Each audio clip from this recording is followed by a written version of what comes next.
Welcome to Educate, Inform, Challenge. My name is Teresa MacLennan. I'm the Executive Director here at the Women and Children's Shelter of Barrie. We are so glad that our community has joined us for these conversations.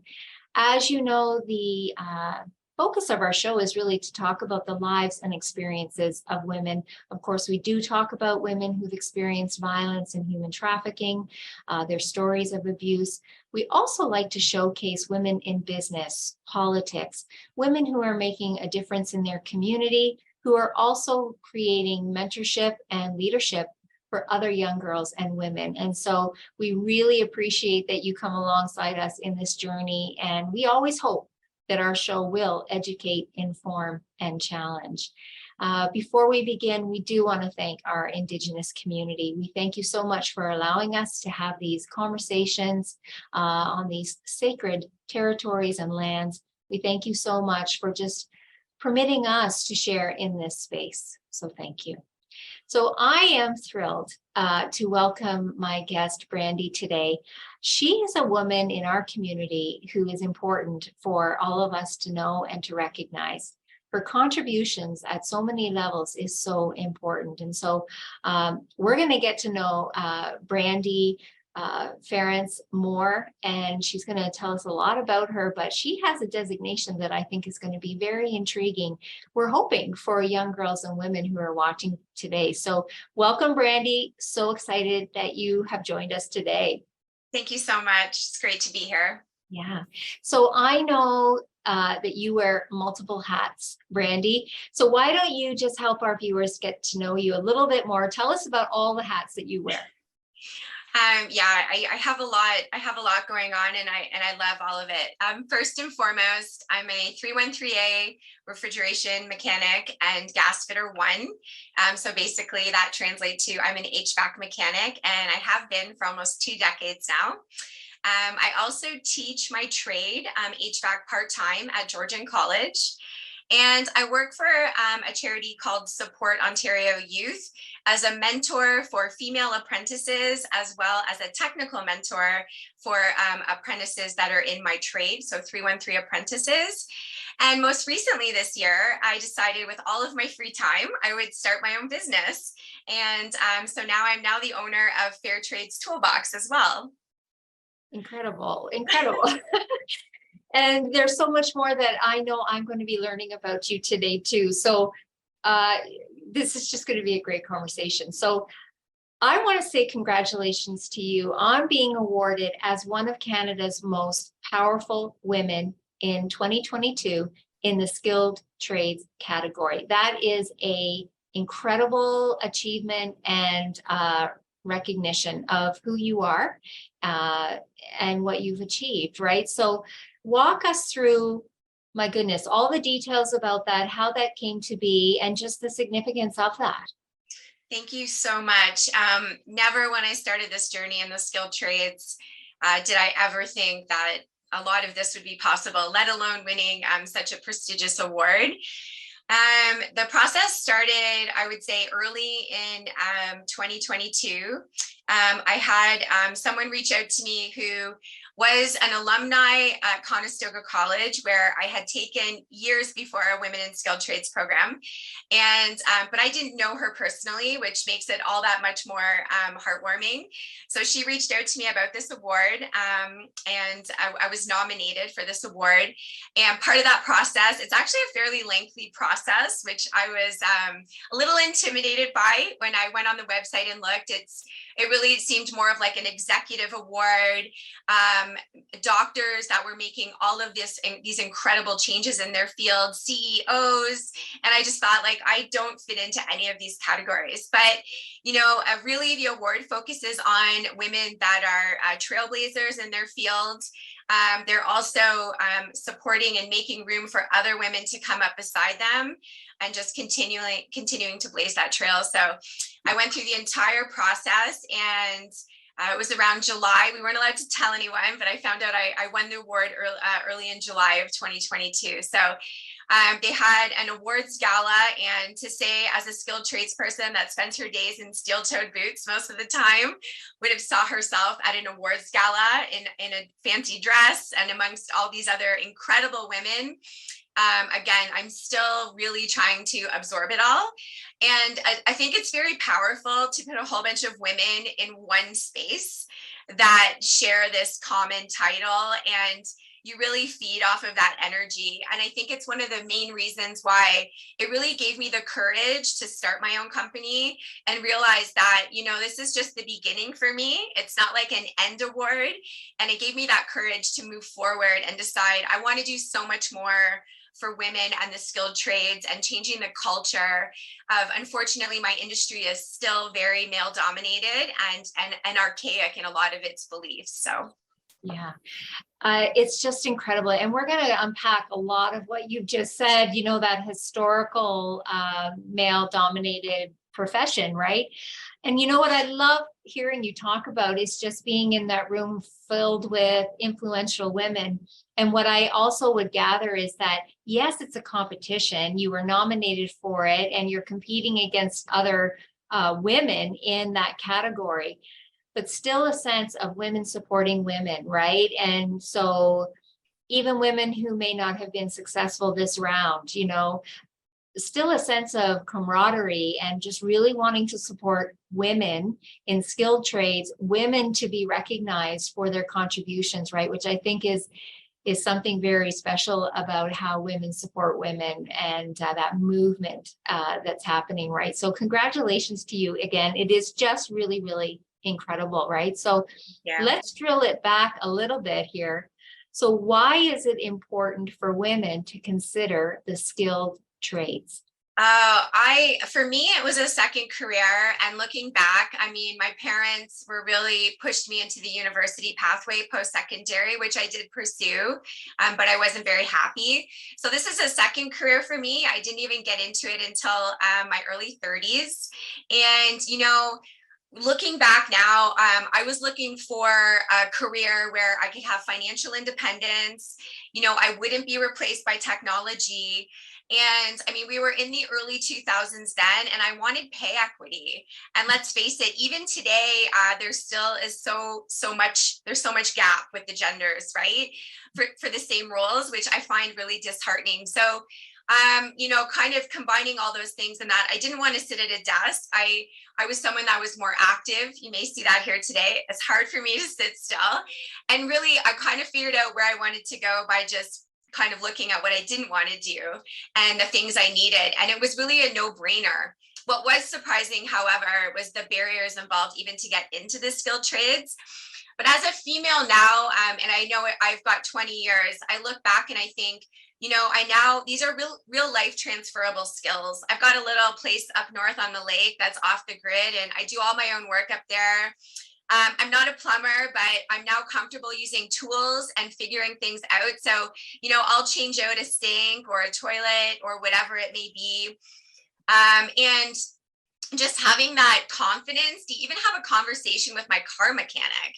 Like, how intimidating is that sometimes as a woman, right? You don't want to, I can talk about things, with an educated voice and use the proper terminology, because it is like learning another language. I had a bearing go in my car, and I thought it was funny. The mechanic was very challenging to me, but I know what that sounds like because I know what a bearing sounds like when it goes in a motor that I work on, and it was similar. And it was funny when I called back and I said, "So what's the problem?" And he goes, "Yeah, it is a bearing." And I'm like, that's interesting. So I find it very empowering on so many different levels.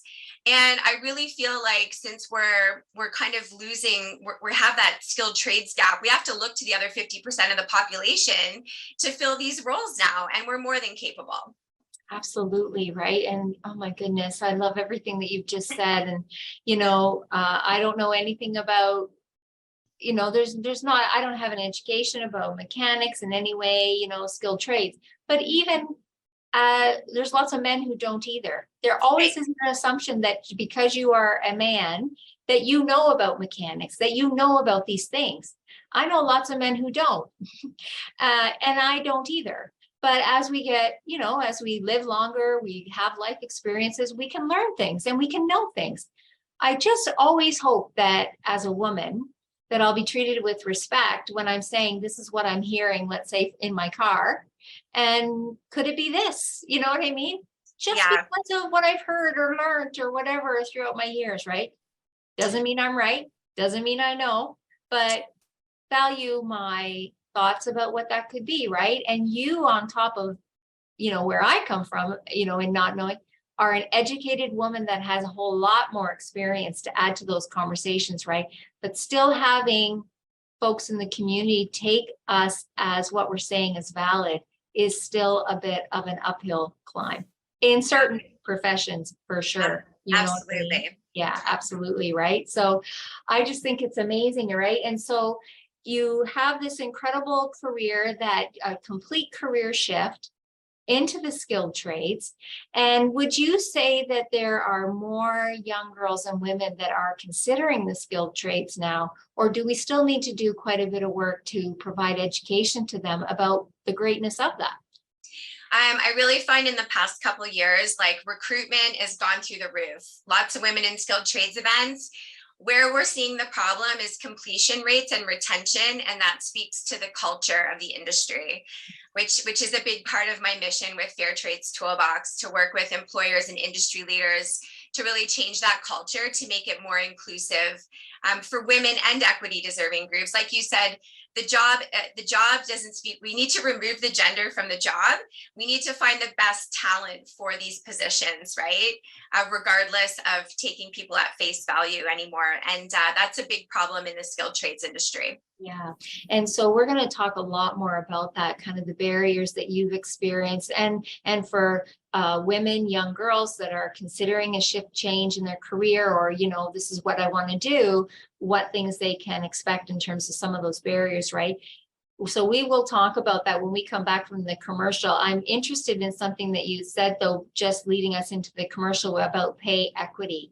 Are you experiencing a difference in pay, some pay equity issues in the skilled trades for women compared to men? Like, are you seeing that, or think that exists? I do think for the most part, we do have pay equity because apprentices are paid as a percentage of a journey person's rate. It is much more structured. So I do find that this is one of the few industries where we do get a fair shot. Okay, so that's really good. And I think that unions can play a big role in that as well, right? Because you really can't mess around with pay scales and that sort of thing. And there is so much attention to that in other areas where business or something like that, less regulated.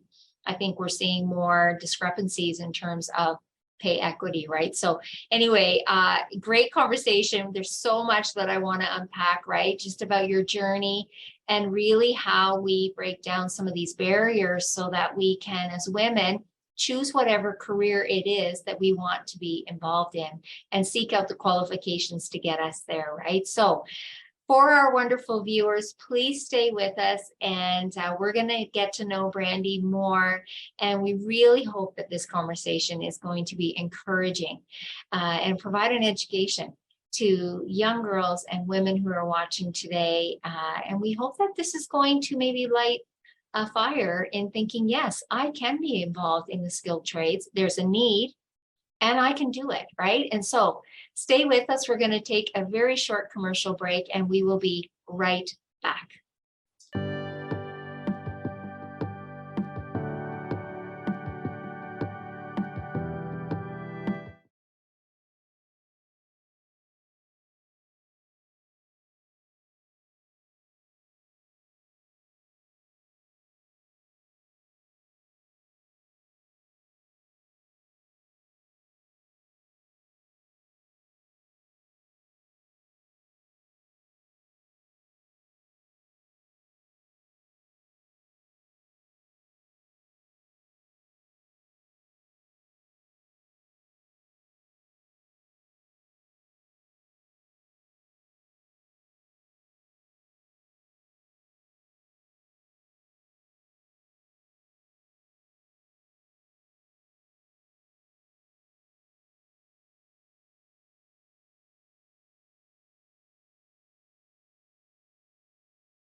Welcome back to Educate, Inform, and Challenge. We're having a great conversation with Brandi, who was one of the award winners of the 2022 Canada's Most Powerful Women in Canada Award in the skilled trades category. And can't say that enough because it is such an accolade that we want to recognize Brandi for.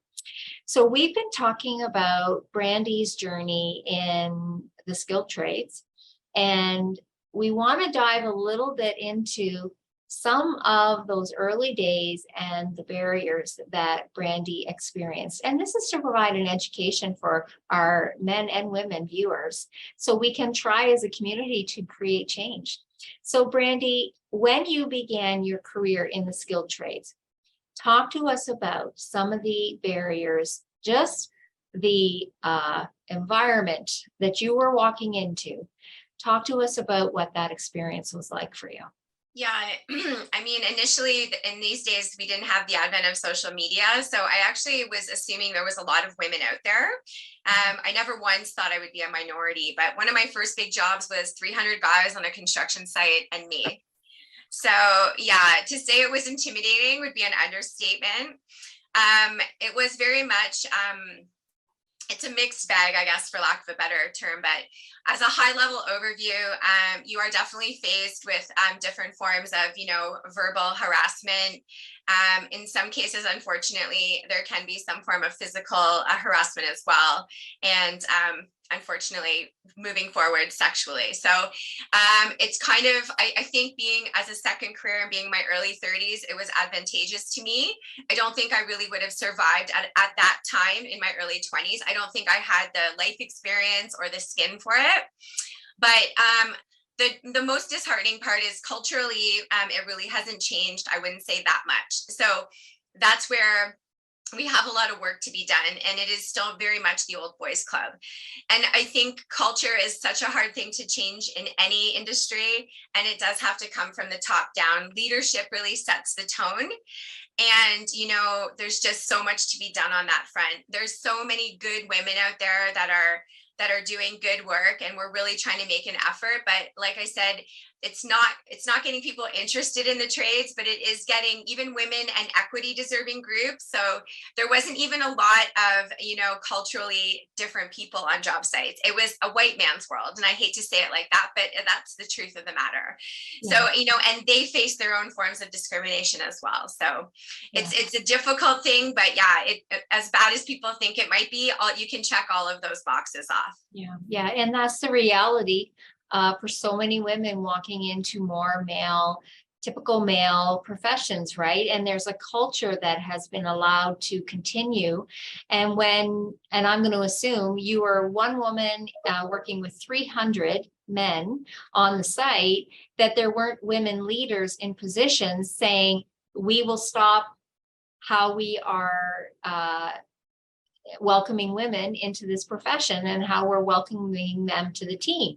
If you don't have women in those positions who are also who have the decision-making power to create a culture change, you're relying on the immediate folks there to create their own culture change. And that's very challenging to do when there has been a historical acceptance that this is the way we like it and we don't want to change it. Yeah, right? Yeah. And, even to the point of, for a long time, you push forward and you think, well, once I'm fully licensed, they'll accept me, right? As an apprentice, which is part of the apprenticeship pathway to become a journey person, I thought once I'm a journey person, they'll accept me. But the reality was it got worse after I was licensed. Now you're making the same money as they are. And there's a syndrome called from pet to threat. And it actually became worse. So there's just more of a push to try to do whatever it takes to get you to leave. And not to say that, I will be honest, about 5 years ago, I almost left the trade entirely, which looking back now is blows my mind considering what I feel like I've accomplished in these last couple of years. But like you said, no women in leadership, but there's also a lot of male allies that we have out there, but also those aren't the people that are in positions of leadership as well, right? So it's kind of that old adage, like, one bad apple ruins the bunch. And there's a lot of peer pressure on job sites, right? And nobody wants to be the one to speak up. So yeah, and it's such a good point, because one of the key things is to surround yourself with the right people the people that will bolster you in the right positive direction, who have a voice that can perhaps influence others, right? So how did you manage that environment? What did you have to do to survive, to be counted in, not amongst everybody, obviously, but with the groups that were important to you, right? Who had similar values, let's say. How did you maneuver through that? Yeah, I think first and foremost, support is key. I only had one girlfriend at the time that was in the trenches with me. I met her in that Women in Skilled Trades program. And again, so much of why I'm so involved in mentorship today. And then the other thing is just a work ethic. And this is a common theme amongst women in male dominated professions. You do have to work 10 times as hard to get a fraction, to move forward just that little bit. And that's really what it was about. Kept my head down, did my job, tried not to take it personally. There was a lot of tears along the way. And, you just really are trying to look ahead to that next milestone, of just really hoping that, now it'll be better, right? And then I think for me, this past year, I most recently had, unfortunately, another issue with a male coworker. And, that was what was the final straw for me. And I thought I can no longer be an advocate for women to be in this industry unless I'm going to be the one to try to facilitate the change of the culture. So, that's kind of, my mission for the past, I guess, 20 years has been to be a voice for the industry. Now I've decided to shift gears and work from the top down, because we're really not doing any favors for anyone if we're getting these young women into this amazing industry only to have them beaten down and they decide to quit halfway through, right? And that's the reality of it. So now we have to work. I look to the top down, and I'm really looking, like you said, we have to educate. It's about educating. It's about letting people know that a more inclusive organization is more profitable. It's better for everyone, including your bottom line. So we really have to shift our mindset. Yeah. So let's talk about all the things that you're doing, because I know you have started your own business, Fair Trades Toolbox. There's the Support Ontario Youth Apprentice Program. Let's talk about how you are using your voice to provide that education, to challenge the historical thinking, right, with new progressive thinking that needs to happen. How are you doing that? Let's talk about all the different ways that you are doing that. Yeah, so I'm very much in early days right now, but I've already had a few forward-thinking organizations reach out. One organization has reached out because they have a third-year electrical apprentice who's pregnant, and this is new for this industry, right? And although she's the first, we hope she's not the last.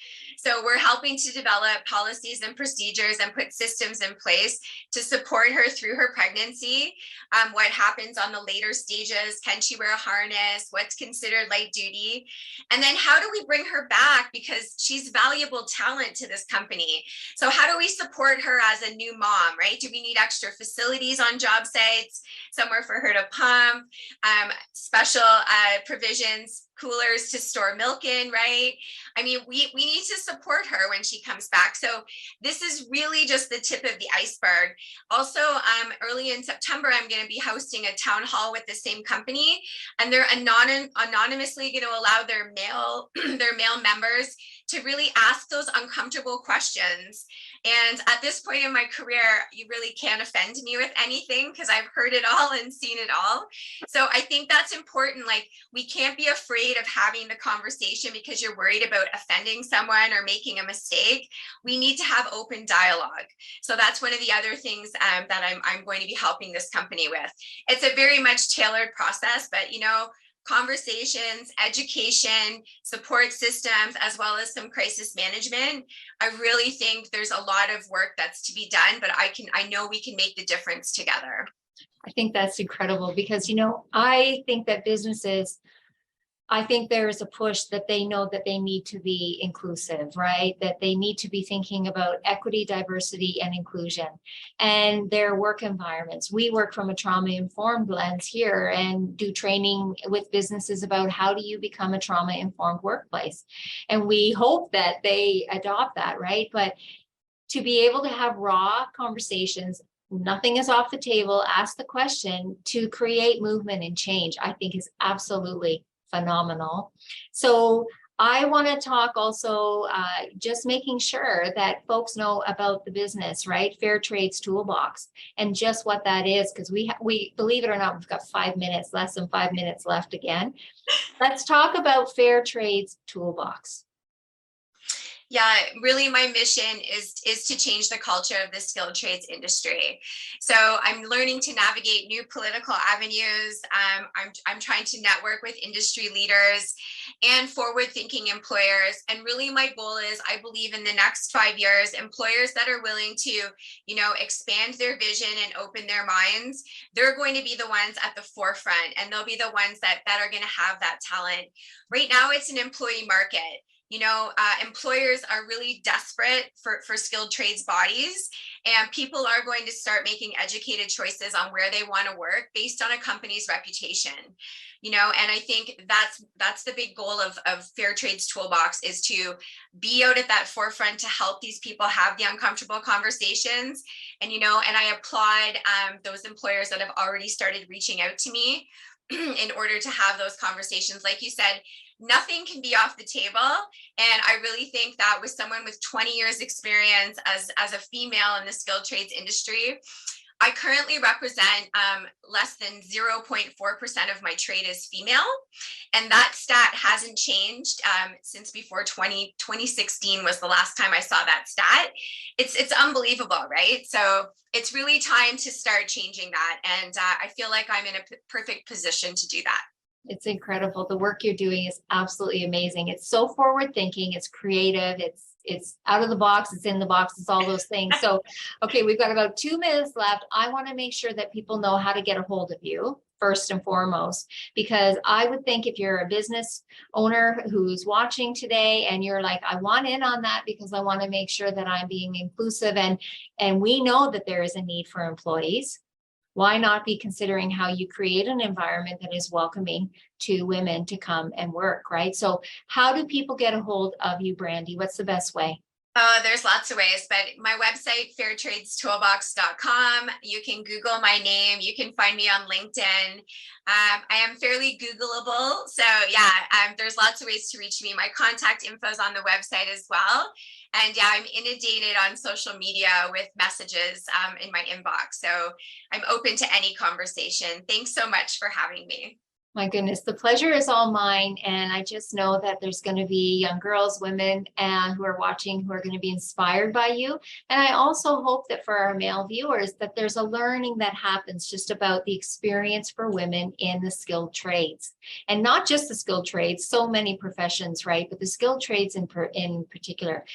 So Brandi, I'm going to give you the last words. And 10 seconds or less, what are your words of encouragement for those women and girls who are watching right now? Just get out there and do it. You'll never look back, and you'll never have any regrets. Perfect. So we do hope that you will take those words of advice from Brandi. And Brandi, thank you so, so much. Thank you to our viewers. And we hope we'll see you here again next time on Educate, Inform, Challenge. Take care, everyone. Take care of each other. Bye-bye.